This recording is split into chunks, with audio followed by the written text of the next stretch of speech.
আসসালামু আলাইকুম ওয়া রাহমাতুল্লাহি ওয়া বারাকাতুহু।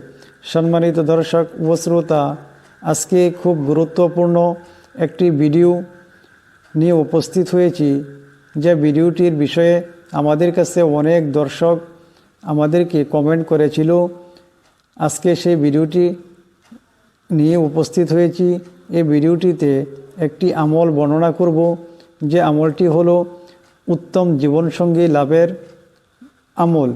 এই আমলটি পুরুষ এবং মহিলা উভয়েরই দরকার, কেননা আমরা সবাই একজন উত্তম জীবনসঙ্গী তালাশ করি। তাই আজকের ভিডিওটি অনেক গুরুত্বপূর্ণ, না টেনে শেষ পর্যন্ত দেখবেন। এবং যদি ভিডিওটি ভালো উপকারমূলক হয় তো অবশ্যই ভিডিওটিকে লাইক করে শেয়ার করে দিবেন ইনশাআল্লাহ। আমলটি হলো যে উত্তম জীবনসঙ্গী লাভের বড় উদাহরণ পবিত্র কুরআনুল কারিমে আল্লাহর নবী মুসা আলাইহিস সালাতু ওয়াস সালামের কাহিনীতে বর্ণিত হয়েছে। সেখানে মুসা আলাইহিস সালামের একটি দোয়াও এসেছে, যে দোয়া পড়ার পর আল্লাহ তাআলা তার জন্য থাকা খাওয়ার ব্যবস্থা করেছেন, তার আশ্রয়ের পাশাপাশি উত্তম জীবনসঙ্গীরও ব্যবস্থা করে দিয়েছেন। তাই আমার প্রিয় বন্ধুগণ, এই দোয়াটি পাঠ করলে পবিত্র রমজান মাসে খাস করিয়া আপনারা পাঠ করবেন। পাঠ করার সাথে সাথে আপনাদের রিজিকের দরওয়াজা খুলে যাবে এবং উত্তম জীবনসঙ্গী লাভ হবে ইনশাআল্লাহ। দোয়াটি হলো, রব্বি ইন্নী লিমা আনজালতা ইলাইয়া মিন খায়রিন ফাকির।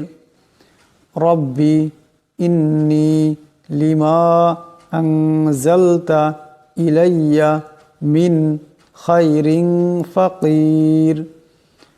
রব্বি ইন্নী লিমা আনজালতা ইলাইয়া মিন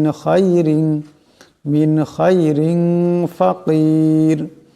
যারা আরবি পড়তে পারেন না তাদের জন্য এখানে বাংলা উচ্চারণ দেওয়া হলো। এই বাংলা উচ্চারণটা দেখে দেখে আপনারা খুব সুন্দর করে শিখে নেবেন।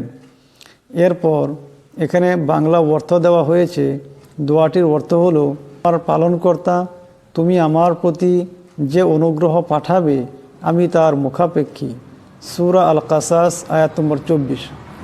আমার প্রিয় বন্ধুগণ, এই আমলটি করলে যেমনভাবে উত্তম জীবনসঙ্গী হাসিল হয়, তেমনই রিজিকের দরওয়াজা খুলে যায়। তাই অলসতা না করে আমরা এই পবিত্র রমজান মাসের মধ্যে অনেক বেশি পরিমাণে এই দোয়াটি পাঠ করব। ইনশাআল্লাহ আমাদের মনের মানুষকে আমরা পেয়ে যাব, মনের মানুষকে জীবনসঙ্গী হিসাবে হাসিল হবে এবং আমাদের রিজিকের দরওয়াজা খুলে যাবে। ভিডিওটি যদি ভালো মনে করেন তো অবশ্যই একটি লাইক করিয়া ভিডিওটিকে শেয়ার করে দিবেন ইনশাআল্লাহ।